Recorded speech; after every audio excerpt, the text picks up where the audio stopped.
The traveller. Sir ఇంతకుముందు అన్నారు మీరు బీపీ జబ్బు కానీ ఎందుకు అన్నట్లు బీపీ అంటే బీపీ గురించి చాలా మంది ఇబ్బంది పడుతున్నారు కదా. అట్లా కాదు, ఎట్లా బీపీ రోగం అంటావు చెప్పండి. ఒకటి కొన్ని వేల మందిని అట్లా సంచ ఫరక్ అయిపోయింది. కొన్ని లక్షల రూపాయల ట్రాన్సాక్షన్స్ అయితే డాక్టర్లు మందులు కోట్ల రూపాయలు. మరి మీరేమో జబ్బుగా అంటారు. డయాబెటీస్ కానీ ఇది కానీ అన్నీ ఉంటే మన లోపల, అది తక్కువైనా ఎక్కువైనా అని పరేషాన్. అర్థమైందా? ఈ విధంగా మనం కొన్ని జాగ్రత్తలు తీసుకుంటే అది మళ్ళీ బ్యాలెన్స్కి వస్తుంది. ఆ జాగ్రత్తలు తీసుకోకుండా మెడిసిన్ ఇస్తాడు, అంటే మైండ్ సెట్ చేస్తున్నాడు డాక్టర్. ఆ మైండ్ సెట్ ఎప్పుడైతే మనకు బ్యాలెన్స్ తప్పదు అప్పుడు దాని సిస్టమ్ మొత్తం కూడా దాన్ని కంట్రోల్లోకి తెచ్చుకుంటుంది. అర్థమైందా? అది చేయడానికి ఏంటంటే ఇక కొన్ని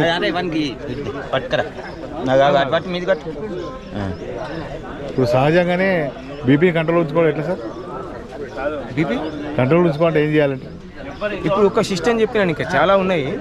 అంటే ఏ మార్గంలో అయినా సరే వస్తే ఇక్కడికి చేరుకున్నాము, అట్లా ఆ విధంగా ఎన్నో మార్గాలు ఉన్నాయి. అన్ని మార్గాలు చేయాల్సిన పని లేదు. ఒక్కసారి బస్సులో, కార్లో, ట్రైన్లో, విమానంలో, జలంలో మనం ప్రయాణం చేయగలుగుతాము. ఎక్కడ పోయినా సరే గమ్యం చేరుతాం. అర్థమైందా? ఆ విధంగా విధానాలు ఖచ్చితంగా అన్ని చేయాలని ఏం లేదు కదా, ఏదో ఒక మార్గంలో వెళ్తుండాలి. ఒకటి చెప్పండి, బీపీ కంట్రోల్ చేసుకోవడానికి ఏం చేయాలి? ఇప్పుడు క్లాప్స్ ఇచ్చాం కదా, యోగా క్లాప్స్, యోగా కరతాల ధ్వనులు. ఓకే సరే, వాటిని యోగా క్లాప్స్ అంటాం అర్థం కావడానికి. అది ఉదయం సాయంత్రం 2 నిమిషాలు చేసుకోండి. ఒకటి. రెండవది దానిలో సరళ సుఖ ప్రాణాయామం అంటే, సుఖ ప్రాణాయామం అంటే ఎవరికి ఏది గాలి వదలని పిల్లడం సుఖంగా అనిపిస్తుందో, జరిగేది అయితే 2.5 సెకండ్స్ సహజంగా జరుగుతుందో నిమిషానికి 15 నుంచి 18 సార్లు జరుగుతుంది శ్వాస. మనం పట్టించుకోకపోని మేలుకుండని నిద్రపోని ఏమన్నా చేయండి. అర్థం? పనులు కొద్దిగా శ్రమ చేసినప్పుడు, శారీరక శ్రమ చేసినప్పుడు కొంచెం పెరుగుతుంది. అర్థమైందా? శారీరక శ్రమ తగ్గినప్పుడు తగ్గుతుంది. అంటే ఈ విధంగా 15 to 18 టైమ్స్ జరుగుతుంది. దీన్ని మనం ఏంటంటే నెమ్మదిగా సాగదీయడం, జరిగే శ్వాసను ఆయామం చేయడం. అంటే ప్రాణము ఏదైతే ఉందో ఆ ప్రాణాయామం ఆయామం చేస్తే అప్పుడు నిమిషానికి ఆ 15 జరిగేటువంటి శ్వాసల యొక్క స్థితి ఆ సమయం లోపల మనసు పెట్టి చేస్తాం కాబట్టి 10 నుంచి 12 శ్వాసలకి ప్రారంభం లోపల ఆ నిమిషం అయిపోతుంది.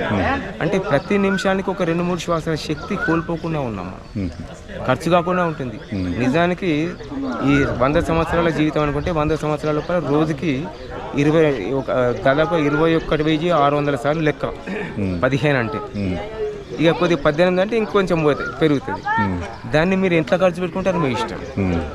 కుక్క చూడండి, దాని యొక్క లైఫ్ మ్యాక్సిమంగా 14 సంవత్సరాలు అంటారు. అర్థమైందా? వేగంగా తీసుకోవడం కానీ నోరుతో కానీ లైఫ్ టైం తగ్గుతుంది. అంటే దాన్ని సాగదీస్తుంటే అప్పుడు 15 సార్లు జరిగేది 10-12 సార్లకి వస్తుంది. దానివల్ల లైఫ్ టైం పెరుగుతుంది. డిపాజిట్, మన డబ్బు డిపాజిట్ కంటే ముఖ్యంగా ఈ యొక్క హెల్త్ డిపాజిట్ చేసుకోవడం అనేది చాలా ముఖ్యం. ఫుడ్ ఏం తీసుకోమంటారు మామూలుగా బీపీ ఉన్న వాళ్ళకి? బీపీ ఏదైనా సరే సాత్విక ఆహారం అనేది మస్ట్ అండ్ షుడ్. ఒకరికి ఒక పదార్థము పడకపోతే ఇంకొకరికి అది అమృతం అవుతుంది. కాబట్టి ఏది పడుతుందో అనేది వారికి ఎవరి దగ్గర పోకున్నా సరే, నిన్న ఈ రోజు వీక్నెస్ అయింది అంటే నిన్న ఏం తిన్నాం చూసుకోవాలి, పట్టించుకోరు కదా. ఈ పదార్థం తింటే నాకు కొద్దిగా వీక్ ఉంది, ఆ పదార్థం తినకూడదు, నష్టం లేదు కదా. వందలాది రకాలుగా ఉన్నది. ఎగ్జాంపుల్ కంప్లీట్గా అయితే వంకాయ అనుకోండి, అది ఎంత టేస్టో అంత వేస్ట్. అర్థమా? ఎంత టేస్టో అంత వేస్ట్ అది. కానీ దాన్ని వంకాయ అందులో పీసెస్ వేయకుండా ఇంకో రకంగా ఆ పీసులు వేసుకోవచ్చు. ఆ మసాలాలు జోడిస్తే కదా అన్నీ ఏదైనా సరే అదే వస్తుంది కదా. కాబట్టి సాత్వికాహారం మాత్రం తీసుకోవడము. తర్వాత ఏదైతే పడలేదో వాళ్ళకి తెలిసిపోతుంది, ఆ పదార్థాన్ని తినకపోతే సరిపోతుంది. మిగతా పదార్థాన్ని తీసుకోవడం, వంకాయ బదులు ఇంకేదైనా తీసుకోవడం, దానిలో వేయడం, టేస్ట్ అదే వస్తుంది. ఈసారి జనాల యొక్క స్థితి ఏంటంటే మాంసాహారం ఎగబడుతున్నారు. కానీ అందులో శాకాహారం యొక్క వస్తువులు కలపకుండా మాంసాహారం తినగలుగుతారు. అంటే ప్రోటీన్ అంటారు కదా, ప్రోటీన్ కావాలి. సరే, ప్రోటీన్ తినని వద్దంటాను. దానికి ఎట్టి పరిస్థితుల్లో వండేటప్పుడు శాకాహారం యొక్క సాత్వగుణము రజోగుణం సంబంధించినటువంటి మసాలాలు కానీ ఏవైనా సరే జోడించకుండా తినండి, తినమానండి. నాకు తీసుకురండి, తప్పనిసరిగా చేయిస్తాను. దాంట్లో వాసన అది కాదు, మంచి సుగంధం లోపల. ఎగ్జాంపుల్, ఒక ఎలుక చనిపోతే ఏం చేస్తారు?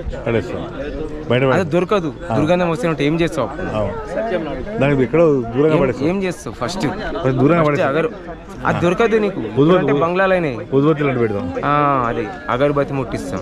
ఆ చిన్న అగరబత్తి దాని పొగ ఎంతైతే వ్యాపిస్తుందో అంతవరకు నీకు ఆ దుర్గంధం బాగా ఉన్నా సరే రాదు. ఎందుకు రాదు? కారణం, ఒక దుర్గంధాన్ని సుగంధం మాత్రమే డామినేట్ చేస్తుంది.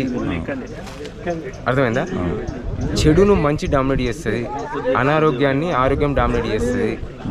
అర్థమైందా? ఈ విధంగా మృతాన్ని అమృతము డామినేట్ చేస్తుంది. సూత్రం ఇది. అర్థమైందా? కాబట్టి ఇవి కలపకుండా అంటే ఎట్లయితే సుగంధం లోపల దుర్గంధం వేస్తే సుగంధం వాసనే వస్తుంది. ఇవన్నీ మాంసాహారం మృతమే.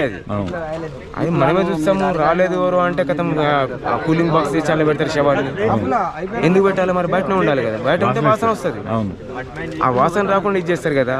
ఇప్పుడు ఇవి అప్పటికే గుమగుమలు ఆడుతుంది. ఇంకా ముక్కలు రెడీ పెట్టుకుంటారు రకరకాలు. ఎవరెవరికి ఏదైతే ఏ పేరు పెట్టుకున్నారు ఇంకా రకరకాలు పెట్టుకుంటారు కదా. అవి కలపకముందే మంచి వాసన వస్తుంది. ఇక దాంట్లో ఏదైనా పోయి అదే టేస్ట్ ఉంటుంది. ఇందులో ఏం టేస్ట్ ఉంటుంది? చనిపోయిన దాంట్లో అవి తీసుకొచ్చి చేస్తే ఈ యొక్క సుగంధం అంతా పట్టుకొని ఆహా దీని యొక్క టేస్ట్ అనుకుంటారు. దీని టేస్ట్ కాదు. ఈ 40-50 రకాలుగా ఏదైతే చేస్తారో ఇంతకుముందు నూరేమని ఇంట్లో ఆ పని అంతా కూడా కంపెనీలు చేస్తున్నాయి, సూపర్ మార్కెట్లు చేస్తున్నాయి. రెడీ టు యూస్ ఇన్స్టంట్ అవి చేస్తున్నప్పుడు ఓహో దీని నుంచి టేస్ట్ అంటున్నారు. దాని నుంచి టేస్ట్ ఎట్టి పరిస్థితులు కాదు. దానికి సమకూర్చేంటే మసాలాల యొక్క టేస్ట్. అది సత్వగుణం, రజోగుణం. అర్థమైందా?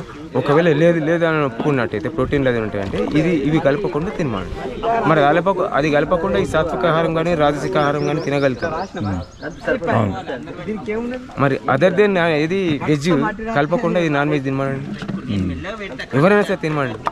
నీళ్ళలో పెడతాను, నీళ్ళు కూడా నీకు వెజ్ అయినాయి. అదేండి పోనీ కాలుస్తాం, అగ్ని కూడా వెజ్ అయినాయి.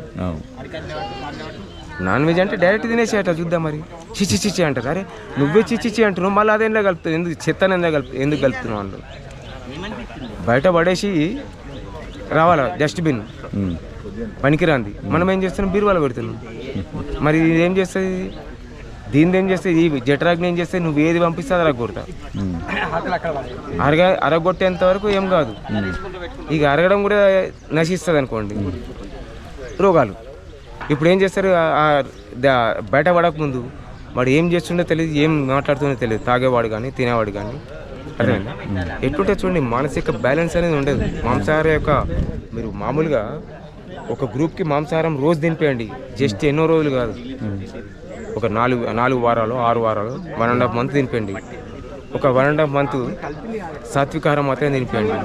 ఎవరి విలువలు ఎట్లా ఉంటాయి ఏర్పడుతుంది. ఎంబడి సూక్ష్మ దృష్టి అనేది ఈ స్థాయిలో శాకాహారం తినే వాళ్ళ లోపల ఎట్లయితుందో ఆ విధంగా ఉండదు. సహనం అనేది ఉండదు. ఏ పదార్థంలో ఏ గుణం ఉందో అది తీసుకుంటే ఆ పదార్థం గుణం వంట పడుతుంది మనకి. మరి దాంట్లో ఏముంటుంది? సరే పోనీ ఇంకొక ఆప్షన్ మీ వాళ్ళ వైపుకి వద్దాం. ఎన్ని రకాలుగా తెంపి కొడితే ప్రపంచం అంతా పోతే 100 రకాలు కూడా తినరు. మరి 84 లక్షల జీవరాశులు కదా, అవన్నీ పోని మన చుట్టుముట్టు ఏమున్నాయి? ఏ ప్రాబ్లం ఉండదు. ఇక ఈగలు ఉంటాయి, ఈగలు చంపుకొని తినండి. జలపురుగులు, వాడు టీవీ యాడ్ చేస్తాడు. మరి అది మాంసాహారమే కదా. జలపురుగులను తీసుకొని మంచిగా ఫ్రై చేసి తినండి. లేదా తోడేళ్ళు, నక్కలు, సింహాలు. ఎందుకు? దాని దగ్గర పోతే మనం తింటాయి. అరే సాధు జంతువులు ఏమన్నా నీకు? మాంసాహార జంతువులు వేరు, జంతువుల లోపల శాకాహార జంతువులు వేరు. ఈ శాకాహార జంతువులు వెనకస్తే మాంసాహార జంతువులు ఎందుకు తీసుకోండి? శాకాహార జంతువుల లోపల కూడా ఎన్నో ఉన్నాయి. ఖడ్గమృగం, గాడిద, ఎన్ని ఉన్నాయి. పందులు అయితే కొందరు తింటున్నారు, అది వేరు సంగతి. అర్థమైందా? కాబట్టి ఈ విధంగా ఏంటంటే మనం ఏదో మనసు ఉంటే మనకు నచ్చింది అయితేనేమో అన్ని రకాల పాజిటివ్గానే ఆన్సర్ వెళ్తుంది. నచ్చలేదు అనుకోండి, మంచిదైనా సరే నెగిటివ్నే ఆన్సర్ వెళ్తుంది. అందుకనే మైండ్ అనేది ఋషులు పరిశ్రమ చేసి ఫస్ట్ మైండ్కి ట్రీట్మెంట్ ఇచ్చింది. యోగా అంటే ఇప్పుడు 40-50 రకాలుగా ఏది 40-50 ఆసనాలు చేస్తున్నావు, 7-8 ప్రాణాయామాలు చేస్తున్నావు. నేను యోగా అంటున్నాను. యోగా శిక్షకుని గురువునే చెప్పుకుంటున్నాను. గురువు వేరు, శిక్షకుడు వేరు, పండితుడు వేరు, ఉపాధ్యాయుడు వేరు, ఉపన్యాసకుడు వేరు, రకరకాలుగా ఉంటాయి. అర్థమైందా? గురువు అని నేను అనుకోవద్దు. నా ద్వారా ఎవరైతే మేలు పొందినో వాళ్ళు నన్ను పలాను యోగా గురించి అని వాళ్ళు చెప్పాలి. మనది మనం డిసిగ్నేషన్ పెట్టుకుంటే ఏం లాభం కదా. ఆ విలువలనే మనల్ని నిండితే ఆటోమేటిక్గా మనం చెప్పిస్తుంది, వాళ్ళకు ఉపయోగం కలుగుతుంది. అప్పుడు ఆటోమేటిక్గా వాళ్ళు నన్ను గురువు అంటారు. నేను గురువు అనేది కలెక్టర్ నేను నేర్పుతున్నాను, నాకు నా శిష్యుడు కలెక్టర్ నా శిష్యుడు అంటే శోభించేది. ఇందాక చెప్పినాను ఒక స్పీకర్ అని చెప్పేసి ఆయన చెప్పుకుంటే నా శోభిస్తుంది ఏదైనా. అర్థమైందా?